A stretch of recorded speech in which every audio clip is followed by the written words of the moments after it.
하나님 아버지의 말씀 우리 함께 읽고 나눕니다. 고린도후서 1장 3절부터 7절까지 봅니다. 고린도후서 1장 3절부터 7절까지입니다. 저열에 한 절씩 교독합니다. 고린도후서 1장 3절부터 7절. 찬송하리로다. 그는 우리 주 예수 그리스도의 하나님이시요 자비의 아버지시요 모든 위로의 하나님이시며 우리의 모든 환난 중에서 우리를 위로하사 우리로 하여금 하나님께 받는 위로로서 모든 환난 중에 있는 자들을 능히 위로하게 하시는 이시로다. 그리스도의 고난이 우리에게 넘친 것 같이 우리가 받는 위로도 그리스도로 말미암아 넘치는도다. 우리가 환난 당하는 것도 너희가 위로와 구원을 받게 하려는 것이요 우리가 위로를 받는 것도 너희가 위로를 받게 하려는 것이니 이 위로가 너희 속에 역사하여 우리가 받는 것 같은 고난을 너희도 견디게 하느니라. 같이 읽습니다. 너희를 위한 우리의 소망이 견고함은 너희가 고난에 참여하는 자가 된 것 같이 위로에도 그러할 줄을 알미라. 아멘. 레온 플라이셔라고 하는 피아니스트가 있습니다. 지금도 살아계신 한 84세 정도 된 나이 많이 드신 분이죠. 피바디 음악원에서 가르치시는 교수이기도 한 이분은 16세 때 이미 세계적으로 이름이 날리기 시작했던 사람입니다. 20여 년 동안 30대 중반까지 많은 유명한 지휘자나 또 오케스트라하고 협연하면서 당대에 굉장히 촉망받는 젊은 피아니스트로 사람들에게 알려지기 시작을 했습니다. 그런데 30대 중반에 그의 오른손, 넷째 손가락과 다섯째 손가락이 마비가 오기 시작을 했습니다. 피아니스트에게 손가락의 마비라고 하는 것은 거의 죽음과 다름이 없는 것입니다. 결국은 이 손가락을 다 쓰지를 못해서 그가 그때 좌절할 수도 있었던 때에 왼손 하나 가지고 피아노를 반주하는 그러한 훈련을 쌓기 시작을 했습니다. 참 대단한 사람이죠. 좌절할 수도 있었는데. 그리고 나서는 한 35년에서 40년이 걸치는 재활 훈련을 통해서 이 오른손을 다시 회복을 했습니다. 그 나이 70이 가까이 돼서야 그 오른손을 회복했으니 거의 40년 동안 한 손으로 연주만 하고 지휘하다가 그리고 스승으로 가르치다가 70세 때 다시 두 손으로 반주를 했을 때의 그 감격이라는 것이 얼마나 대단했을까요? 우리가 알고 있는 것보다 더 감격스러웠을 거라는 생각을 해봅니다. 피아니스트는 그게 자기의 삶이잖아요. 그게 생명이잖아요. 어느 날 기자가 와서 이 사람에게 묻습니다. 당신이 옛날 아프기 전으로 돌아가서 그렇게 쭉 살기를 원하느냐고, 그렇게 건강하기를 원하느냐고 그렇게 묻자 이분이 이렇게 대답을 했습니다. 나는 다시 기회가 온다 해도 아프기 전에 원래 모습대로 돌아가고 싶지 않다. 나는 음악에 더 넓고 새로운 영역에 눈을 떴고 좋은 스승이 될 수 있었다. 이렇게 그분에게 대답을 해 주었습니다. 오늘 이분의 이야기를 가만히 듣고 나면 우리의 삶 속에 있어야 될 가장 중요한 몇 가지 교훈을 이미 이분의 고백 속에 담고 있습니다. 첫째, 새로운 영역에 눈을 떴다. 이 말은 퍼스펙티브가 달라졌다는 뜻입니다. 또 좋은 스승이 될 수 있었다. 이것은 애티튜드가 달라졌다는 뜻입니다. 그 나머지 그의 삶의 행동은 퍼스펙티브와 애티튜드를 가진 이 두 가지는 그의 행동을 결정했습니다. 행동이 퍼스펙티브를 결정하는 게 아니라 퍼스펙티브와 애티튜드가 행동을 결정합니다. 어떻게 해서 그렇게 인생의 변화된 것을 갖게 되었을까? 오늘 저는 이 고린도후서에 나타난 똑같은 그러나 영적인 측면에서 이 사람은 음악적인 측면에서 얘기를 했지만 우리는 영적인 측면에서 똑같이 퍼스펙티브와 에디티드와 그리고 마지막 액션이라고 하는 행동, 이 세 가지가 사도 바울이 어떻게 달라졌고 우리에게는 또한 어떻게 달라질 것을 말씀하고 있는지를 함께 살펴보려고 합니다. 사도 바울이 고린도후서를 썼을 때에 고린도후서를 쓰기 전에 그 가운데에는 편지 하나가 더 있습니다. 그러나 성경에는 없습니다. 왜냐하면 상실되었기 때문입니다. 잃어버렸기 때문입니다. 하나님께서 그 편지는 성경에 들어가지 않는 것이 좋겠다고 해서 잃어버리게 아마 하셨을 거라고 저는 생각을 하는데 그런 편지 하나가 적어도 하나가 있는데 이 편지는 흔히 사람들이 얘기하기를 sorrowful, 굉장히 슬픈 편지. 얼마나 슬펐는지 내용의 전부가 다 슬픔으로 가득 차 있는. 왜냐하면 고린도 교회가 그만큼 사도 바울의 마음을 아프게 했기 때문에 교회를 세운 자로서 또 멀리서 교회를 돌보고 기도하는 자로서 얼마나 가슴 찢어지는 일들을 고린도 교회가 많이 했든지 멀리 다른 도시에 있으면서 그 도시를 향하여 슬픈 편지를 보냈던 이것을 어쩌면 하나님께서 너무 슬퍼서 빼셨는지도 모릅니다. 그러나 고린도후서가 우리에게 주어졌을 때에는 그 슬픔이 어느 정도 극복된 다음에 감정이 어느 정도 추스려진 다음에 쓴 편지가 고린도후서입니다. 어느 정도는 절제되어 있지만 그럼에도 불구하고 서신서에서 제일 감정적인 편지가 어디냐고 물으신다면 저는 고린도후서라고 서슴없이 대답해 드리겠습니다.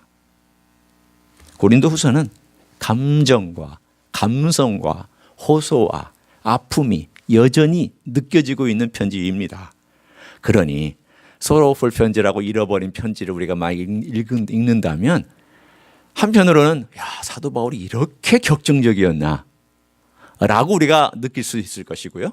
또 하나는 야, 사도 바울이 정말 인간이었구나라는 것도 더 느낄 수 있었던 그런 편지였을 거라 생각해 봅니다. 얼마나 힘들면 오늘 첫 번째 시작하자마자 위로라는 낱말을 쓰기 시작했을까요? 여러분, 이 위로가 제일 필요할 때가 언제예요? 힘들 때잖아요. 잘 되고 멋있고 쑥쑥 모든 것이 진행하면 위로 필요 없습니다. 위로 안 해줘도 잘 갑니다. 근데 위로가 필요한 때는 언제냐? 힘들고 어렵고 좌절하고 슬프고 눈물 나고 고통스러운, 때로는 가까운 친척이, 가까운 친구가, 가까운 내 식구가 돌아가셨을 때 같은 그런 때 정말 위로가 필요합니다. 오늘 여기에 1장 1절부터 1장 11절까지 다 읽지는 않았지만 우리가 부분 가운데만 빼어서 읽었지만 고난이라는 단어와 환난이라는 단어 그리고 그와 관련된 유사어가 10번 나오고요. 그리고 위로라는 단어가 10번 나옵니다. 그럼 몇 대 몇입니까? 10대 10이에요. 그만큼 고난, 환난 또는 뭐 죽음 이런 단어가 10번 등장하고요. 그만큼 또 위로라는 단어가 10번 등장하는 걸 보면 아, 사도 바울이 정말 죽을 정도로 힘들었는데 또 하나님께서 죽을 정도로 힘든 사도 바울에게 위로를 선물로 주셨구나 라고 하는 것을 오늘 고린도후서 1장 1절부터 11절 사이에서 볼 수 있고 느낄 수가 있습니다. 그럼 도대체 그가 어떻게 해서 그의 삶의 퍼스펙티브를 더 넓고 인생의 더 관점들을 크게 가질 수 있었을까? 여러분, 저는 오늘 이 퍼스펙티브라는 단어로부터 한번 생각을 해보기를 원합니다. 여러분 많이 들어보셨을 단어예요. 이 퍼스펙티브라고 하는 단어는 이런 뜻으로 쓰여요. 관점, 시각, 때로는 균형 감각, 그리고 전망. 이렇게 퍼스펙티브가 전망, 원근법. 미술에서는 퍼스펙티브가 원근법이에요. 뿐만 아니라 이것은 사고 방식이란 단어도 써요. 아, 그 사람은 퍼스펙티브가 영 좁아. 이 말은 무슨 뜻이냐면 사고 방식이 날 좁아가지고 도대체 이 전후 좌우를 쳐다보지 않냐고 그냥 보고 싶은 것만 봐. 그 뜻이에요. 이게 퍼스펙티브가 너무 한정되어 있다는 그런 뜻이기도 합니다. 사람은요, 퍼스펙티브가 건강해야 행동이 건강해집니다. 잘 생각해 보세요. 여러분이 알고 있는 나를 빼고 나는, 그러니까 여러분 스스로를 생각할 때 나는 편향적 사고를 안 한다 생각한다고 가정하고, 우리는 모두 다 편향적 사고를 가진 사람들이지만, 편견을 가진 사람들이지만, 가장 편향적인 사고를 한다고 생각하는 사람을 한번 머릿속에 떠올려 보십시오. 내가 볼 때 이분은 너무 편향적인 사고를 많이 해서 하여튼 뭐든지 자기 마음대로만 다 결정한다. 자기 위주고 이기적인 생각만 하고 모든 걸 다 자기 식대로만 다 갖다 맞춘다. 이런 사람을 머릿속에 한번 여러분 떠올려 보십시오. 떠올리셨어요 이제? 웃으시는 분도 있고 심각하시는 분도 있는데, 여러분 그래도 여러분 주변에 그런 사람은 한 사람쯤 있죠? 없어요? 여러분 주변에는 다 너그럽고 다 여러분을 배려해주고 여러분의 모든 걸 맞춰주는 사람만 있어요? 아니죠. 자기 식대로만 하고 자기 마음대로만 하고 자기 원하는 대로 안 하면 짜증내는 그런 사람들 분명히 적어도 한 사람은 있어요. 자, 머릿속에 떠오르셨으면 그 사람의 퍼스펙티브가 어떨 거라고 생각하세요? 그 사람의 퍼스펙티브는요, 자기가 보고 싶은 대로만 딱 보고 남이 보는 건 절대 허락하지 않는 거예요. 들어오지 마. 절대 들어오지 마. 내가 보는 게 다 옳아. 틀려도 옳아. 그냥 고우야, 고우. 계속 고우야. 그게 퍼스펙티브의 문제입니다. 바울이 그랬습니다. 바울의 인생은 목적 지향적 인생이었습니다.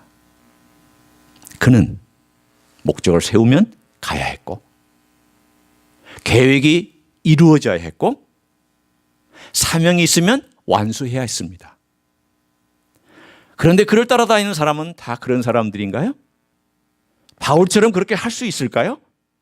못합니다. 대부분의 사람은 그렇게 못 삽니다. 그때에 바울이 취할 수 있는 행동이 두 가지가 있습니다. 에이! 단칼로 잘라버리는가? 아니면 참고 기다리면서 같이 북돋아서 가든가. 초반부에 바울은 어떻게 했을까요? 에이! 칼로 잘라버렸습니다. 어떻게 하나님 일을 하면서 그 정도밖에 못하냐. 칼로 딱 단칼로 잘랐습니다. 그러나 그가 고생을 하면서 느낀 것이 뭘까요? 인간은 그렇게 훈련받고 그렇게 어려운 과정을 겪어도 쉽게 변하지 않는다는 것을 알고 기다리기 시작을 했습니다. 특별히 어디서 그것을 배웠냐면 고린도 교회에서 배웠습니다. 다른 교회들은 말씀 비우지 않았습니다. 다른 교회들은 그렇게 큰 문제 없었습니다. 신학적인 이슈를 가지고 문제는 일으켰어도 인간적인 관계를 가지고 문제를 일으키지 않았습니다. 당신이 뭔데 우리한테 이래라 저래라 하느냐고 대들었던 교회가 고린도 교회입니다. 다른 교회는 그렇게 안 했습니다. 그러니 바울이 상처를 받았죠. 어떻게 네가 그럴 수 있느냐고. 아니 네가 어떻게 나를 그렇게 대할 수 있느냐고. 바울이 아마 소스라치게 놀라며 하늘에서부터 떨어지는 같은 그런 느낌을 받았을 거예요. 고린도 교회 사람들이 자기를 대하는 태도를 보면서. 그래서 슬픈 편지를 보냈고 그 마음이 너무 아팠고 그 마음의 상처 때문에 찢어지는 것 같은 고통 속에서 그가 다시 생각하기 시작했습니다. 어디다 퍼스펙티브를 맞추느냐? 하나님께 퍼스펙티브를 맞추기 시작한 겁니다. 여러분, 고난 속에서 그 고난이 의미가 있어지려면 고난 자체에 퍼스펙티브를 맞추면 안 되고 그 퍼스펙티브를 어디다 올려야 되냐면 하나님을 향하여 올려야 됩니다. 하나님께서 어떤 분인가에 대하여 퍼스펙티브를 올리고 거기에 집중하지 아니하면 고난은 나를 악하게 만들거나 잔인하게 만들거나 딱딱하게 만들거나 나로 하여금 오히려 사람들을 이해하지 못하고 사람들에 대하여 저지먼털한 심판자의 입장으로 사람을 만들어낼 수 있습니다.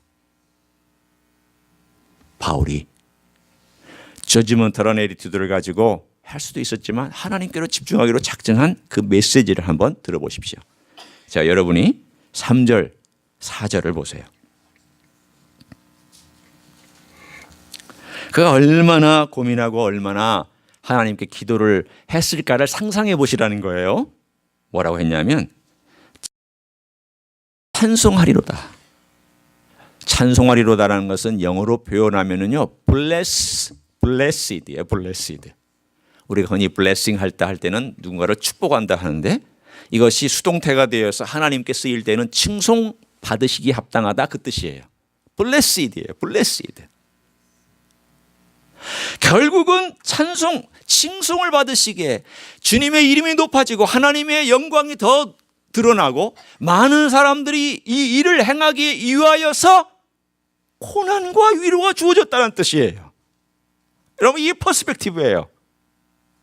하나님이 왜 나에게 이런 고난을 주시느냐? 왜 고린도 교회가 왜 이렇게 속을 썩이느냐?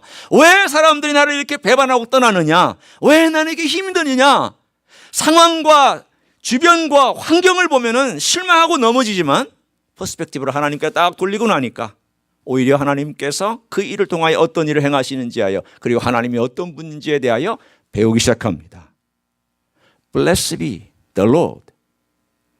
하나님 그분은 참 칭송을 받기 합당하시구나. 왜냐하면 자, 이제 그 다음에 보시길 바랍니다. 하나님을 어떻게 묘사하고 있는지에 대하여 우리가 발견하려는 거예요. 여러분과 제가 함께 우리 주 예수 그리스도의 하나님. 아니 왜 우리 주 예수 그리스도의 하나님이라고 썼을까? 여러분 생각해 보세요. 굳이 하나님 이렇게 써도 되는데 우리 주 예수 그리스도의 하나님, 여기에는 이런 의미가 있습니다. 지금 하늘에 계신 우리 주 예수 그리스도의 하나님의 하나님이시지만 특별히 누구누구의 하나님 그럴 때에는 이 땅에 오셔서 우리와 함께 머무시고 우리를 위하여서 사역하시고 그리고 십자가에서 죽으시고 십자가에서 엘리 엘리 라마 사막단이라고 외치시고 그리고 자기의 모든 것을 하나님께 맡겼던 그리고 부활의 영광을 누렸던 그 모든 그분의 지상 생애의 이야기를 오늘 이 이야기 속에 담고 있습니다. 그때에 누가 우리 주 예수 그리스도를 돌보아 주었느냐? 누가 돌보아 주었습니까? 하나님 아버지께서 돌보아 주셨습니다. 죽음의 순간에도 하나님 아버지께서 돌봐 주셨습니다. 그래서 우리 주 예수 그리스도의 하나님이라고 하신 겁니다. 모든 일이 고난만 있는 것이 아니라 그분의 생애가 고난이 많았고 그 십자가가 고난이었지만 고난에서 끝나지 아니하고 결국은 위로를 주셨던 승리를 주셨던 그 하나님이 너희 하나님 나의 하나님이라는 뜻입니다. 두 번째는 자비의 아버지십니다. 여러분 이 자비란 단어는요 슬픔이란 단어하고 똑같습니다. 이 슬픔이란 단어는 내가 불쌍한 사람을 볼 때에 그 불쌍한 사람의 모습으로부터 내가 도전을 받고 혹은 마음이 움직여서 나도 모르게 그 사람을 향하여서 내 마음을 불쌍히 여기는 그런 태도, 슬퍼하는 태도를 오늘 본문에 자비의 아버지라고 얘기하고 있습니다. 여러분, 누군가가 나를 도와줄 수 있으려면 제가 생각할 때는 적어도 두 가지 내지 세 가지가 같이 동반이 되어야 됩니다. 하나는 뭐냐면 상실감을 경험해 봤거나 상실감과 함께 상처를 받아 봤거나 상처가 받은 다음에 회복된 사람이 나를 위로할 수 있습니다. 제가 암 환자였잖아요. 제가 제일 위로를 잘할 수 있는 사람이 누군지 아세요? 암 환자예요. 왠지 아세요? 제가 아파봤고 제가 상실감을 경험해봤고 제가 상처를 가지고 있고 그리고 제가 회복됐기 때문에 제 마음으로 제일 가깝게 가서 그분 앞에 얘기해 줄 수 있는 그러한 대상은 암 환자예요. 물론 다른 일들이나 수술받은 사람이나 아파하는 사람들이나 중환자실에 들어가 본 사람이나 또는 생명의 경각에서 왔다 갔다 한 사람들이 이야기도 저는 조금은 더 이해할 수 있어요. 일반 건강한 사람보다는 이해할 수 있어요. 상실감과 상처와 회복이라고 하는 이 세 가지가 사실은 위로할 때 제일 중요한 기본적인 요건입니다. 아니 그러면 하나님이 뭘 상실해 받기로, 하나님이 뭘 상처를 받아봤고, 하나님께서 뭐가 회복됐다는 말입니까? 하나님은 전지전능하시고 모든 걸 다 하시고 모든 걸 다 해결하시는 분이 무슨 상처를 받으시냐고. 하나님 상처 안 받으셨을까요? 제가 여러분에게 질문을 던지고 싶어요. 자, 하나님이 상처를 받으셨다, 안 받으셨다? 받으셨다. 예, 한 표. 어떻게 받으셨어요? 누구 때문에 받으셨어요? 나 때문에, 사람 때문에 그러지 마시고요. 나 때문에. 나 때문에. 하나님 상처 받으시죠. 나 때문에 받으세요. 죄 때문에 받으세요. 그러나 하나님의 제일 큰 상처와 큰 상실감을 느꼈을 때를 제가 소개합니다. 그때는 예수님께서 십자가에 달리셨을 때 하나님 아버지는 제일 큰 상실감을 느끼셨습니다. 왜 그랬을까요? 여러분, 내가 사랑하는 사람을 내가 못 받고 내가 버려야 될 때 제일 힘듭니다. 내가 제일 사랑하는 대상을 내가 죽여야 하고 내가 버려야 하고 내가 죄인 취급해서 사람들 앞에 다 노출시킬 때 주는 당사자가 제일 괴롭습니다. 제일 상실감이 큽니다. 생각해 보세요. 예수님께서 십자가에서 엘리 엘리 라마 사박단이라고 외치고 있을 때 하나님께서 그 음성을 들으시면서도 외면하셨어야 될 그분의 마음이 어떠했을까?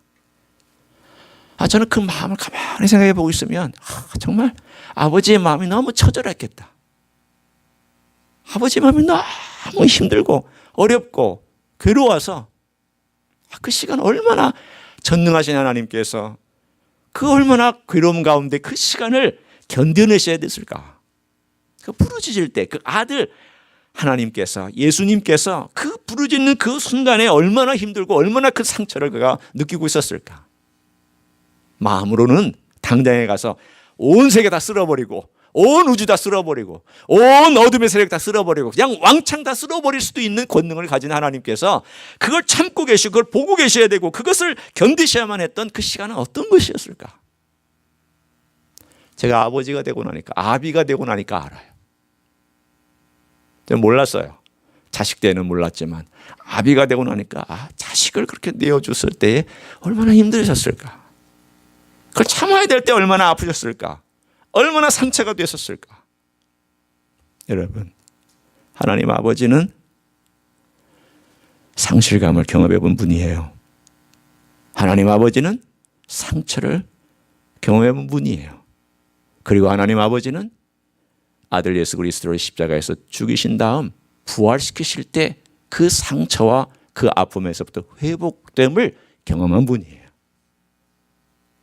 그래서 오늘 본문에 있는 것처럼 자비의 아버지라고 말씀하고 있습니다. 우리를 보시면서 불쌍히 여기셔서 그분 안에서 우리를 향하여서 그분에 공감할 수 있는 그 공감으로 우리에게 위로를 주실 수 있다는 뜻입니다. 그게 위로입니다. 가장 큰 위로는 하나님도 나와 같이 아파보셨다는 데 있습니다. 세 번째는 모든 위로의 하나님입니다. 계속 3절 하고 있습니다. 모든 위로의 하나님입니다. 지금 하나님에 대한 퍼스펙티브를 생각해 보세요. 사도 바울이 발견한 퍼스펙티브예요. 하나님께서는 우리 주 예수 그리스도의 하나님, 모든 자비의 아버지, 그리고 오늘 본문에 있는 것처럼 우리 위로의 모든 위로의 하나님이라고 말씀하는 이 내용이 뭘까? 위로라는 단어를 생각해 보시면 여러분이 멋진 것을 발견하실 수가 있어요. 여러분, 위로라는 단어를 여러분이 생각해 보시면 우리말로는 아마도 성경에 있는 단어하고 공통적인 부분이 좀 약하기 때문에 어떨 때는 영어나 라틴말이나 헬라어를 좀 고민해 볼 필요가 있어요. 위로란 단어가 comfort라는 단어예요. C-O-M-F-O-R-T, comfort라는 단어예요. 그런데 이 단어는 어디서 온 단어냐면 라틴어에서 온 단어예요. 이 라틴어는 어떤 개념을 가지고 사용된 단어냐면 원래 헬라어하고 공통된 의미를 갖고 있어요. 이게 이 단어가 우리가 잘 알고 있는 파라클레이토스라고 하는 성령님을 얘기할 때 위로자 혹은 카운셀러 얘기할 때 쓰는 단어하고 똑같은 어원에서 왔어요. 파라클레이토는 동사고 파라클레이토스는 성령님을 말씀하고 있고 파라클레이시스는 이런 단어들은 전부 다 위로를 말하고 있어요. 그 단어의 뜻이 뭐냐면 곁에서 도와주는 사람이란 뜻이에요. 내가 누군가를 도와주려면 곁에 있어야 돼요. 내가 누군가에게 도움이 되려면 함께 있어야 돼요. come이라는 단어가 together라는 단어고 곁이라는 단어고요. fort라는 단어가 힘이라는 단어예요. 힘을 불어넣어주고 또는 힘으로 도와주고 곁에서 붙잡아준다는 그런 뜻이에요. 그러면 여기서 나와 있는 이 단어의 의미는 명확하게 성령님이라는 단어하고 거의 일치되는 단어를 쓰고 있다는 뜻입니다. 무슨 의미일까요? 모든 위로의 하나님은 내 삶 가운데서 내가 힘들고 어려울 때 위로함으로 성령님의 위로함으로 보이지 않는 그분의 능력으로 우리의 삶의 모든 영역에서 도울 준비를 딱 갖추고 계시다는 뜻이에요. 모든 위로입니다. 여러분, 하나님이 위로하지 못하는 영역이 있다고 말씀하지 마십시오. 모든 위로의 하나님이세요. 네 번째는요, 4절입니다. 우리의 모든 환난 중에서, 환난도 모든이라고 써 있네요. 온갖 종류의 환난 중에서 우리를 위로하시는 하나님이세요. 그 말의 뜻은 뭐냐면 모든 환난을 경험하고 온갖 종류의 환난을 경험한 만큼 그만큼의 하나님의 긍휼과 자비와 하나님의 위로를 경험한다는 뜻이에요. 다른 말로 바꿔 얘기하면 고난과 환난을 경험해 보지 않은 사람은 하나님의 위로를 경험해 보지 못한 사람이에요. 바꿔 얘기합니다. 여러분이 환난과 고난을 경험해 보지 않으면 예수 그리스도의 위로를 경험해 보지 못해요. 이제까지 나는 별로 어려움이 없었습니다. 잘 살아왔습니다. 제가 이렇게 얘기하겠습니다. 그러면 주님을 잘 모르시겠군요. 저는 모든 것이 일사천리 쫙쫙쫙 잘 되고 이제까지 교회도 잘 다니고 자식도 잘 컸고 그리고 모든 면에서 성공했고 잘 살아왔습니다. 제가 이렇게 얘기할 것입니다. 그러면 당신은 자기의 힘으로 살아오셨군요. 고난 속에서 예수님을 발견할 기회를 갖지 못하셨겠군요. 고난이 없으면 위로가 없습니다. 고난의 깊이가 위로의 깊이입니다. 고난만큼이 위로를 받을 수 있는 분량의 만큼입니다. 고난이 깊고 깊을수록 위로도 깊고 깊고 더 강하고 더 강하게 역사합니다.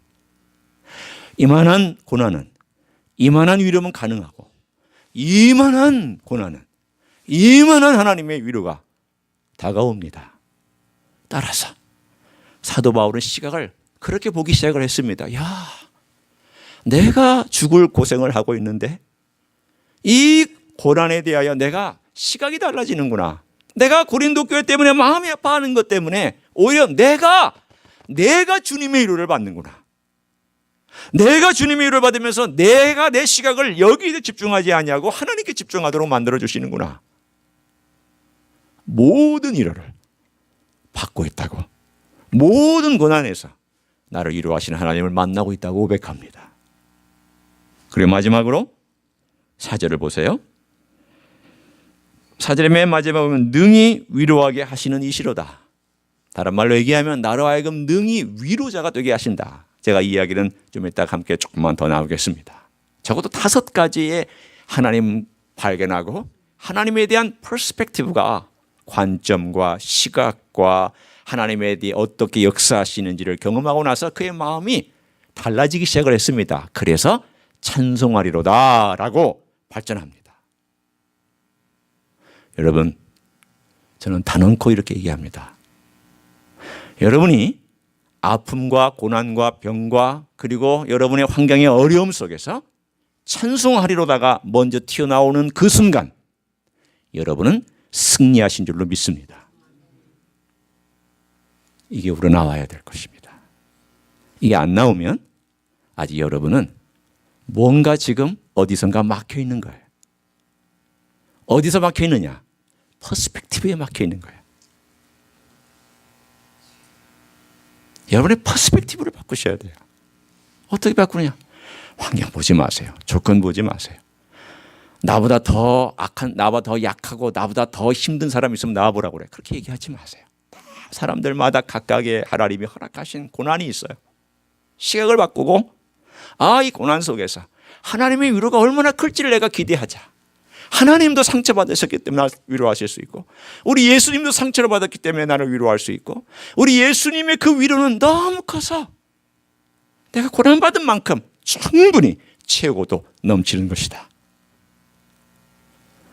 사람이 달라지기 시작해요.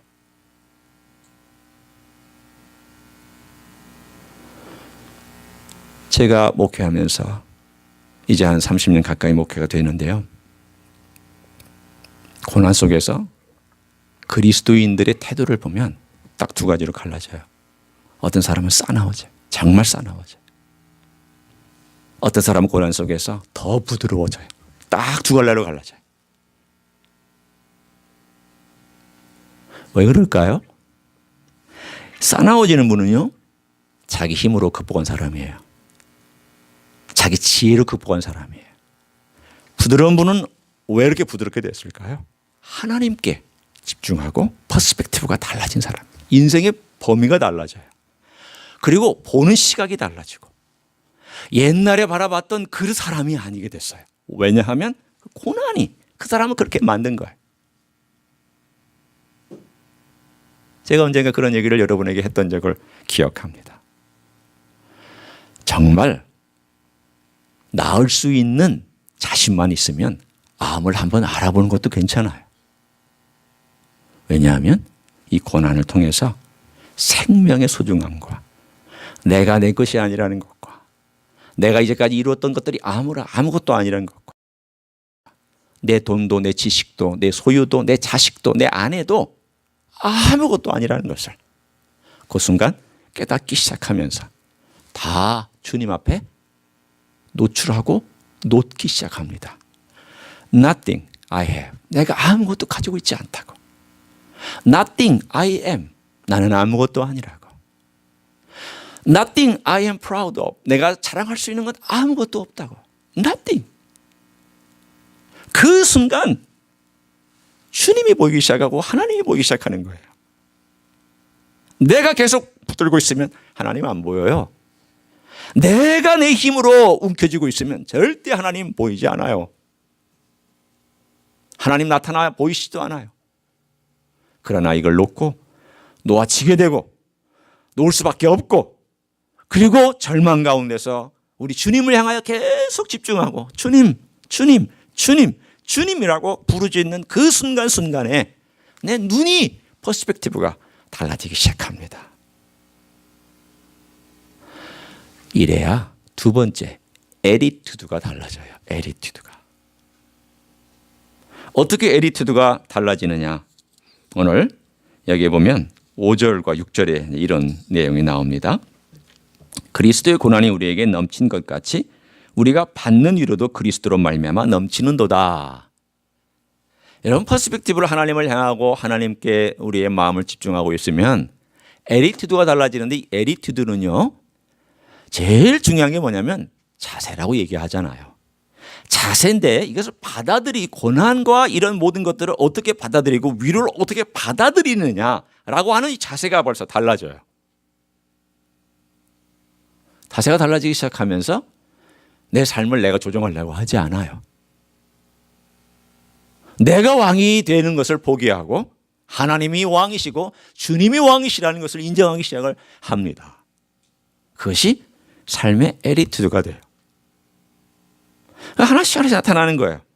그래서 어떤 일들을 보고 내 삶에 막힌 일들이 다가오면 처음에는 움찔 놀랐다가 그래서 그 삶에 이제까지 훈련받았던 삶의 모습 때문에 애티튜드가 어떻게 달라지는가?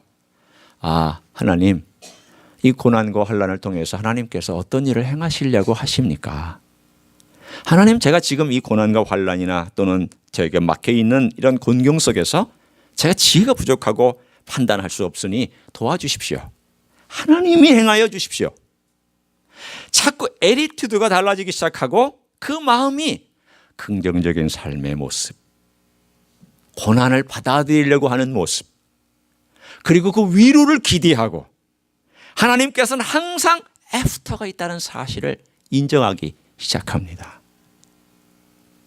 여러분, 우리의 싸움은 혈과 육에 관한 것이 아니요 공중의 권세자들과의 싸움이라고 말씀하셨고, 우리의 생각은 이 땅에 있는 작은 것에 머물러 있지만 하나님은 영원한 것을 컨트롤하고 계시기 때문에 항상 하나님께 맡겨드리는, 그리고 그것을 의지하는 자세로 살아가는, 이것을 언제 배우느냐? 우리의 퍼스펙티브를 고치기 시작하면서 하나님께서 어떻게 일하시는지를 배우기 시작하고 그것이 내 삶의 애티튜드가 되기 시작합니다. 보세요. 어떻게 되어 있는지 9절을 한번 보시면 이 사도 바울의 애티튜드가 어떻게 바뀌는지를 볼 수 있습니다. 9절 한번 우리 같이 읽어볼까요? 자, 9절 시작. 우리는 우리 자신이 사형 선고를 받은 줄 알았으니 이는 우리로 자기를 의지하지 말고 오직 죽은 자를 다시 살리시는 하나님만 의지하게 하심이라. 아멘. 누구를 의지하게 한다고요? 하나님만. 이게 중요합니다. 하나님을이 아니고 하나님만을 의지하게 한다는 거예요.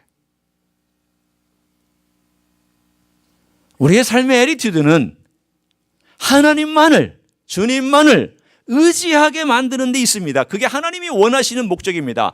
따라서 고난 가운데 하나님만을 바라보고 의지하는 삶의 모습을 우리가 갖추지 못하면 고난은 실패하는 거예요. 여러분, 아깝잖아요. 기왕 내가 고난을 받아서 가는데 그게 좋은 결과로 다가와야지. 고난이 그냥 웨이스트 타임이가 돼버리면 그 얼마나 불쌍하고 마음고생도 하고, 물질은 물질대로 고생하고, 몸은 몸대로 고생하고, 관계는 관계대로 고생하고, 여러 가지가 고생하고는 결과는 영적으로 별로 발전도 없고 불쌍한 사람이잖아요. 차라리 예수 안 믿는 사람이 낫지. 예수 믿으면 뭔가 열매가 있어야 되고 뭔가 발전이 있어야 되고 뭔가 나가야 되는데, 그러려면 언제 배우느냐? 고난 속에서 배우셔야 돼요. 고난 속에서. 고난 속에서. 나 의지하지 말자. 자식을 기를 때에도요, 막히니까 하나님께 기도하더라고요. 막히니까. 자식이 반항하니까 기도하더라고요.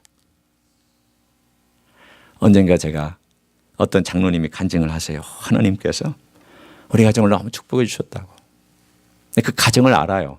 근데 자식들도 별로 반항도 안 하고 잘 자라고 그냥 뭐 좋은 대학 들어가고 좋은 직장 다니고 있어요. 그러니까 이분의 간증은 뭐냐면 하나님 참 축복해 주셨다예요. 그러나 제가 그런 생각을 합니다. 그분의 가정을 제가 알고 그분의 삶의 습관을 알아요. 영적인 깊이는 없어요. 이분은요, 머리가 참 똑똑한 분이기 때문에 자기가 설계한 대로 인생을 살아왔고요. 자기가 설계한 대로 걸어갔어요. 물론 뭐 어려움이 없었다 그런 말은 아니지만 대부분은 자기가 설계한, 자식들도 자기가 설계한 대로 됐어요. 장로도 됐고 나중에는 신학 공부해서 어떤 직장인을 데리고 막 또 사역도 한다고 하면 사역도 하세요. 그러나 제가 경험한, 가까이서 만나고 가까이서 교류한 이분의 삶의 모습은 사실은 고난이 없었기 때문에 정말 진득한 데서 나오는 영성이 제가 발견할 수 없습니다. 여러분, 진득한 가운데 사람들에게 영향력을 줄 수 있는 영성은 어디서 나오느냐? 고난을 통과하면서 퍼스펙티브가 달라지고 애티튜드가 달라져서 사람들을 향하거나 하나님을 향하거나 모든 사물을 향하여서 바뀐 그 사람만 진정한 영성이 개발되고 발전하고 나타나기 시작을 합니다. 이런 사람이 다른 사람을 위로할 수 있거든요. 그게 액션이에요. 누가 위로할 수 있느냐? 상처받은 위로자, 상처를 받았다가 그것을 회복한 사람이 위로자가 되는 것이지, 상처를 안 받아본 사람은 위로자 될 자격이 별로 없어요. 왜? 그 말의 의미를 가슴으로 느끼지 못하니까. 괜찮아요. 주님이 도와주세요. 이 말도 누가 하느냐에 달라요. 그렇죠? 제가 언젠가 한번 그런 얘기를 했던가요? 한국에서 목회할 때 젊은 가정들이 많으니까 많은 신방이 산부인과 그리고 산후조리원 가서 신방하는 데를 많아요. 아기 낳은 다음에 아기 이제 하루 정도 지나고 이틀 정도 되면 산모가 조금 몸을 추스리니까 가요. 제 아내하고 항상 같이 갑니다. 저는 산모의 손을 붙잡기가 좀 미안해요. 왜냐하면 얼굴도 푸석푸석하죠. 몸도 아직 붓기가 안 빠졌죠. 그리고 손도 아직은 부어 있죠. 저는 못 만져요. 저는 그냥 예배만 들어주지만 가서 만져주고 안아주고 그리고 격려해주는 사람은 누구냐? 제 아내예요. 아내가 꼭 이렇게 얘기를 해요. 힘들지. 제가 힘들지. 그러면 무슨 말 할까요? 속으로 그럴 거예요. 산모가. 목사님이 애 낳아봤어요? 이렇게 나올 거예요. 그러나 내 아내가 힘들지. 그러면 받아들여져요. 왜? 애를 낳아봤기 때문에. 뭐 그것도 많이는 아니지만 둘 낳아봤기 때문에. 둘 낳아봤기 때문에 알아요. 힘들지랑 똑같은 메시지가 누구에 의해서 전달되느냐에 따라 달라진다고 말이죠. 내가 그걸 경험하고 내가 아파보고 내가 힘들어보고 상처받아보고 내가 어려워봤으면 그 힘들지라는 단어는 거기에 많은 사연과 많은 이야기가 묻어서 전달돼요. 그게 위로예요. 여러분이 왜 이런 고통을 당하느냐? 뭐 우리는 여러 가지 하나님이 숨겨놓은 목적이 있지만 적어도 사도 바울이 고린도후서에서 말씀하고 있는 한 가지 목적은 있어요. 사도 바울을 통하여 계속 이 고난과 위로를 통하여서 구원의 역사와 위로의 역사를 나가라고. 믿지 않는 사람들에게는 구원의 역사, 믿고 고난당한 자들에게는 위로의 역사를 계속 하라고. 하나님께서 고난도 주시고 위로도 주시고 계속 도와주시고. 똑같아요. 나를 계속 고난도 주시고 위로도 주시고 이렇게 주시는 이유는 뭐냐? 너 그냥 너 혼자 살지 말고 너 어려워하고 힘든 사람 도와줘라. 그게 네 액션이고 그 네 사명이다. 이것이 사도 바울이 우리에게 주신 메시지입니다. 아까 제가 레온 플라시 얘기를 했는데요. 이분이 또 다른 이런 말을 했어요. 뭐라고 그랬냐면 삶에서 가장 중요한 것은 두 손으로 피아노를 연주하는 것이 아니다. 음악 그 자체임을 깨달았다. 음악가로서 깨닫은 거죠. 그러니까 삶의 가장 중요한 것은 두 손으로 피아노를 연주한 게 아니라는 것을 깨닫고 음악 그 자체임을 깨달았어요. 이 말은 저는 이렇게 들립니다. 더 깊은 음악의 세계와 본질을 깨닫게 되었다는 뜻입니다. 이걸 똑같이 우리 신앙에 제가 이렇게 적용해 보고 싶어요. 우리의 영적인 본질을 어떻게 깨닫느냐? 두 손으로 우리가 뭘 마음대로 할 수 있을 때 깨닫지 못한다는 거예요. 언제 깨닫느냐? 내 손이 묶여 있을 때 깨닫기 시작하고 내 발이 묶여 있을 때 신앙의 본질을 깨닫기 시작하는 거예요. 잘 될 때 깨닫는 것이 아니고 안 될 때 깨닫기 시작하는 거예요. 아플 때 깨닫기 시작하는 거예요. 그 다음이 깨닫기 시작하는 것이 본질까지 도달하도록 주님은 도울 마음이 있으시고 언제든지 도와주세요. 문제는 내 에디튜드가, 퍼스펙티브 에디튜드가 받아들이고 그것을 적극적으로 주님을 의지하는 마음으로 나아가야 되는데 저는 이 레온 플라이셔의 고백을 이렇게 바꾸고 싶어요. 삶의 가장 중요한 것은 내 능력으로 살아가는 것이 아니다. 두 손은 능력이잖아요. 그분 자신임을 깨닫는 것이다.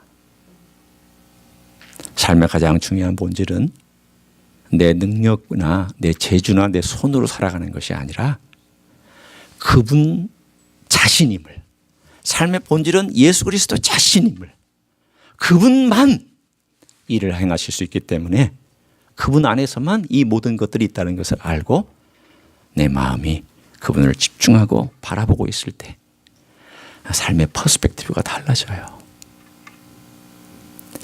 애티튜드가 달라져요. 그리고 그 사람의 행동인 액션이 달라져서 결국은 주님께서 이 땅에 보내신 그 귀한 목적을 이루시고 살아가는 분이 될 줄로 믿습니다. 그렇게 살아가시기를 예수님의 이름으로 간절히 축원합니다. 기도하시겠습니다.